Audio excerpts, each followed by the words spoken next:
नमस्ते नमस्ते नमस्ते नबोलौँ भन्छु बोल्ने दिन आइहाल्छ है। यस ऐतिहासिक राष्ट्रिय स्वतन्त्र पार्टीको पहिलो महाधिवेशनमा उपस्थित पार्टीका सभापति रवि लामिछानेज्यू, विशेष अतिथिका रूपमा आउनुभएका पूर्व प्रधानमन्त्रीज्यू, प्रमुख प्रतिपक्षीय दलका सभापतिज्यू तथा सम्पूर्ण विशिष्ट अतिथिहरू, पार्टीका पदाधिकारीहरू, मन्त्रीगणहरू, सांसदज्यूहरू तथा उपस्थित सम्पूर्ण देशप्रेमी राष्ट्रिय स्वतन्त्र पार्टी प्रेमी सबैलाई हार्दिक शुभकामना दिन चाहन्छु।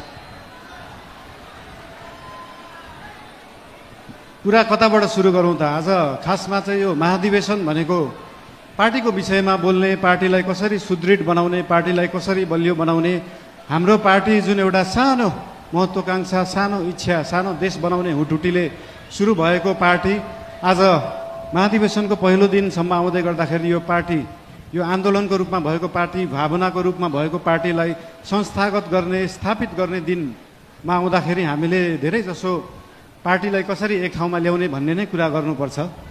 आज विभिन्न विशिष्ट अतिथिहरूले विभिन्न सल्लाह दिनुभएको छ, शुभकामना दिनुभएको छ, सुझावहरू पनि दिनुभएको छ, चिन्ता पनि लिनुभएको छ।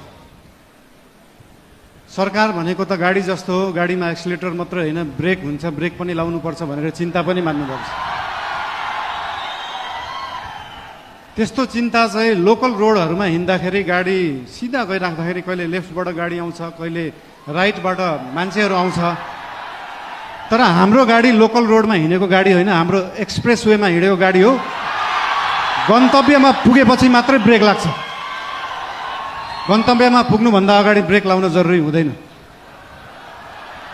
र हाम्रो गाडी अनियन्त्रित पनि छैन, वातावरण पनि मिलेर गएको छ।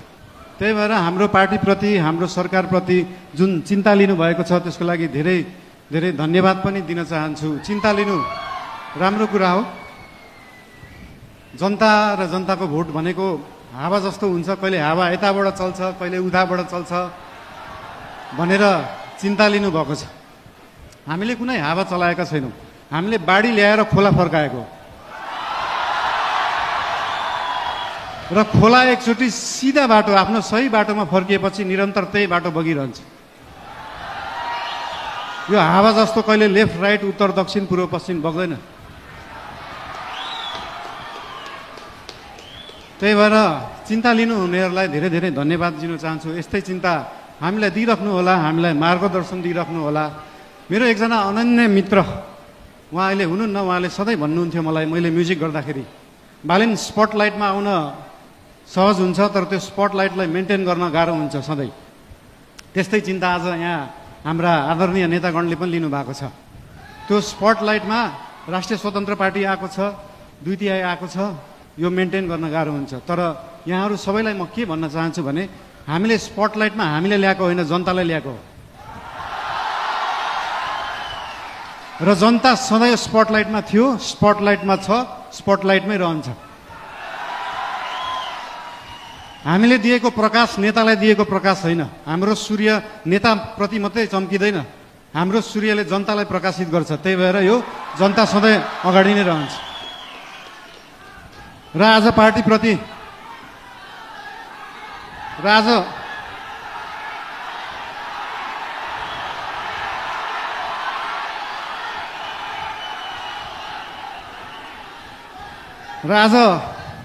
पार्टीको विषयमा विशेष गरी कुरा राख्नुपर्छ भनेरै हाम्रो पार्टीको चिन्तन कस्तो हो, लेफ्ट हो, राइट हो, सेन्टर हो, धेरै चिन्ता लिइराख्नु पर्दैन। हाम्रो पार्टी विकासवादी पार्टी हो, विकास गर्ने, काम गर्ने पार्टी हो। हाम्रो पार्टी अगाडि बढ्ने पार्टी हो। हामी प्रतिशोध साध्ने, पुरानो पुरानो कुरा लिएर न्यू खोज्दै बस्ने होइन।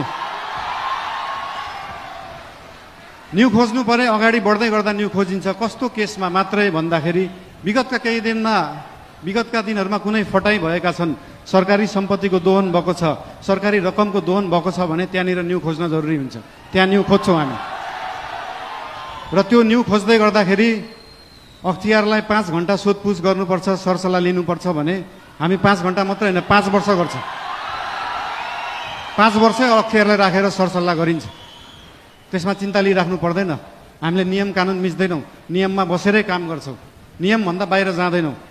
हाउभाउ हेर्दाखेरि यस्तो सोसल मिडियाहरू हाउभाउ हेर्दाखेरि अलिकति अनियन्त्रित देखिएला, त्यो देखिएको मात्रै हो। सबै चिज नियन्त्रणमा छ, कुनै चिज आउट अफ कन्ट्रोल गएको छैन। चिन्ता कुनै विषयमा लिनु पर्दैन। सीमाको विषयमा पनि चिन्ता लिनुभएको थियो। हामीले सीमाको विषयमा बोल्दाखेरि पक्कै पनि जुनसुकै देशसँग सीमाको विषय कुरा गर्दाखेरि उहाँहरूले पनि आफ्नो आपत्ति जनाउनुहुन्छ। आपत्ति जनाउनु भयो, मलाई अचम्म लाग्यो। ल ठिक छ, तपाईँहरूसँग प्रमाण छ भने ल्याउनुहोस्। हामीसँग त प्रमाण छ, हामीसँग कालापानी लिपुलेखको प्रमाण छ। र त्यो प्रमाण लिनलाई हामीले पहिला ब्रिटिसले राज गर्दाखेरि त्यो प्रमाण ल्याउनुपर्छ भने ल्याउँछौँ भनेका हौ। हामीले ब्रिटिसलाई मध्यस्थकर्ता राख्न खोजेका होइनौँ। हामी हाम्रो छिमेकीहरूसँग आफै कुरा गरेर मिलाउँछौँ। हामीसँग प्रमाण छ र हामी ल्याउँछौँ, त्यो कुरा गरिएको हो। यसमा आशंका मान्नु पर्दैन। मेरो राष्ट्रियताप्रति कुनै आशंका मान्नु पर्दैन, कसैले पनि मान्नु पर्दैन। र विशेष गरी पार्टीको कुरा गर्दाखेरि पार्टीको महाधिवेशन चल्दैछ आज, भोलि पर्सि, भोलि चुनाव होला। र पार्टीको महाधिवेशनमा पहिलेदेखि एउटा हाम्रो संस्कार चाहिँ कता कता बिग्रिएको थियो। पहिला गुट बनाउने, उपगुट बनाउने एउटा कुरा तपाईँहरूलाई यहाँ हुनुहुन्छ होला, महाधिवेशन प्रतिनिधिहरू हुनुहुन्छ होला, यहाँ केन्द्रीय सदस्य उठ्छु भनेर बस्नुभएका व्यक्तिहरू हुनुहुन्छ होला, पदाधिकारी उठ्छु भनेर बस्नुभएका व्यक्तिहरू हुनुहुन्छ होला। तपाईँहरूलाई एउटा कुरा स्पष्ट के भन्न चाहन्छु भने एउटा राम्रो नेता बन्नलाई, एउटा राम्रो राजनीतिज्ञ बन्नलाई जनताको आस्था, जनताको माया जित्नुपर्छ, कुनै समूहको मायालाई हुँदैन। त्यही भएर समूह बनाउने पछाडि नलाग्नु होला। त्यस्तो बिउ अहिले नै नरोप्नु कि त्यो बिउ भोलि रुख बनेर बिचबाट फाड्नु परोस्। त्यही भएर यस्तो बिउ रोप्ने काम, यस्तो रुख फलाउने कामहरू हामी चाहिँ नगरौँ। हामीले पुरानाहरूबाट यो सिक्नुपर्छ।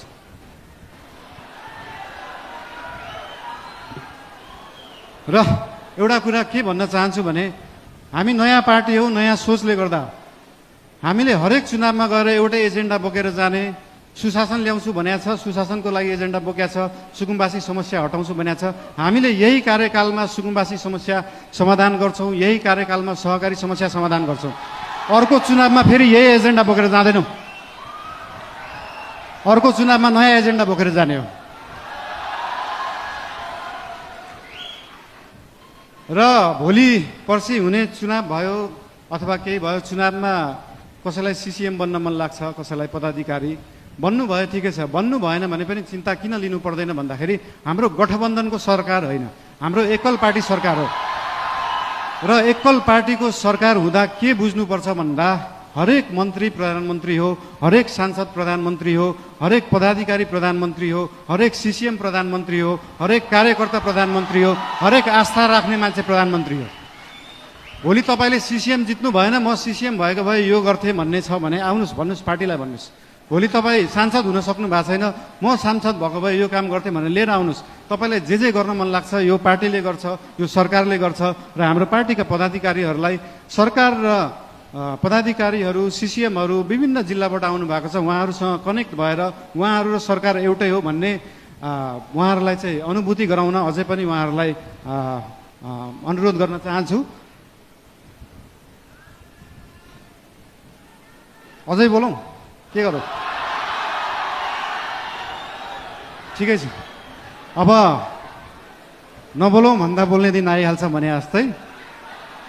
ठिकै छ, अब अर्को यो पछाडिको मन्तव्य हाम्रो सभापतिज्यूको रहेको नै छ। र एउटा कुरा फेरि अन्तिममा के भन्न चाहन्छु तपाईँहरूलाई भन्दाखेरि पार्टी चाहिँ एकै ठाउँमा राख्ने कुरा हो, पार्टीलाई एक बनाउनुपर्छ।